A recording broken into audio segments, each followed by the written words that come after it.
નમસ્કાર, આપ જોઈ રહ્યા છો સ્પાર્ક ટુડે ન્યૂઝ. પાટણ જિલ્લા રાધનપુર, સાંતલપુર અને અન્ય તાલુકામાં ભારે વરસાદના કારણે તારાજી સર્જાઈ. લોકોના મકાનોમાં પાણી ઘૂસી જતા લોકો મુશ્કેલીમાં મુકાઈ ગયા. ત્યારે પૂર પીડિતોના વહારે સમી તાલુકાના ગોચનાદ ગામના બજાણિયા ધુડાભાઈ ભાણાભાઈ આવ્યા છે.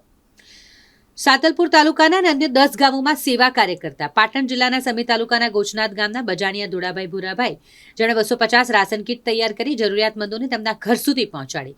લોકો મુસીબતમાં હતા તેવા સમયે ભગવાન સ્વરૂપ બનીને આવેલા નાના પરિવારના બજાણિયા પરિવારમાંથી આવતા ધુડાભાઈ, જેણે 250 પરિવારને અનાજમાં દાળ, તેલ, શાકભાજી, બટાકા, ડુંગળી જેવી કીટ બનાવી અત્યાર સુધી લોકોના ઘરે પહોંચાડી છે. લોકોને રાશન કીટ મળતા ધુડાભાઈ બજાણિયા અને તેમના પરિવારનો તેમણે આભાર માન્યો. 1 મહિના સુધી ચાલે તેટલી રાશન કીટ બનાવી 250 પરિવારોને તેમના ઘર સુધી આ રાશન કીટ પહોંચાડવામાં આવી હતી. 250 કીટ. એમાં શું શું છે? એમાં 25 કિલો ઘઉં છે, 5 કિલો ડુંગળી બટાકા, 1 કિલો મગદાળ, 1 કિલો તેલ. અને આ તમારા સખર્ચે કે કોઈના બીજાના? ને અમારા પોતાના પર્સનલ ખર્ચે, કોઈનો ખર્ચો નહીં. કયા કયા ગામોમાં વિતરણ થયું? સાંતલપુર તાલુકામાં વોવા, વાવ તાલુકામાં રોડહણ, ભરડવા, ભાંખરી, બુકણા, આસુહા, ટડાવ, બેણપ, છેડાવ, આ આજુબાજુના ટોટલ ગામડામાં જ્યાં પાણીનો માર છે ત્યાં બધે. તમે કીટ આપી રહ્યા છો તો બીજા લોકોને શું કહેવા માંગો છો? એટલે અમારું તો આ વિષય નથી આમાં કે આપણે આ બધું ફોટો ઇન્ટરેસ્ટ નથી હોતો, પણ તમારા જેવા માણસો એમ કે તમે કરશો તો બીજા કોઈ જાગૃત થશે, એમ એના હિસાબથી આ બધું કરીએ છીએ. તો બીજા લોકોને શું સંદેશો આપો? બીજા લોકોને એમ કે આજુ કે જે પીડા છે બરાબર, તો તમે પણ જાગૃત થઈને થોડી ઘણી આગળ આવીને મદદ કરો એને.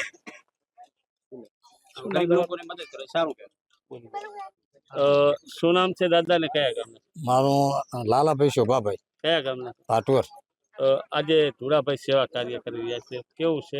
એમને સારું છે. તેમની સેવા પાસે અમને કીધું કે અમને સાથ આલો, તમે ગામડામાં અમુક ગામડામાં ભેળા આવીને તમે સાથ આલાવો, તો અમે એમની સાથે આવ્યા.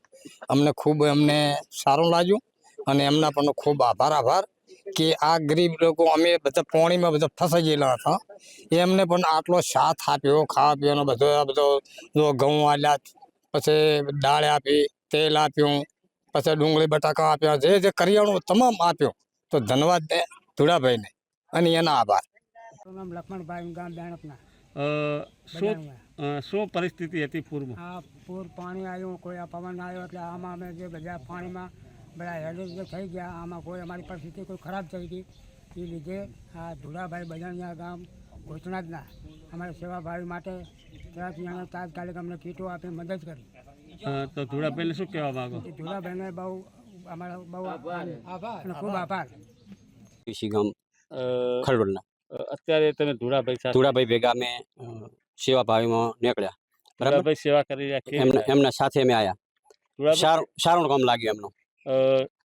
લોકોને ત્યાં જરૂરિયાત છે અને જે જરૂરિયાત લોકો સુધી ધુડાભાઈ પહોંચ્યા છે, તો શું સંદેશો આપો? ગરીબ લોકોને પાણીમાં પૂરના પીડિતોને રાશન ટોટલ પૂરું કર્યું એમણે. ઘઉં, ચોખા, ઘઉં, બાજરી, શું ઘઉં, તેલ અને ડુંગળી બટાકા. તો ધુડાભાઈ એમનું અમને કામ સારું લાગ્યું. તો શું કહેવા માંગો ધુડાભાઈ? સારું, જો આવા જાગૃત સૌ લોકો રહે તો ગરીબોને સારું રહે. શું નામ તમારું દાદા? તનાભાઈ. તેમની હારે સેવા આપા. શું નામ છે તમારું? મારું બાબુભાઈ નાથાભાઈ. કયા ગામના છે? ગોચનાદ.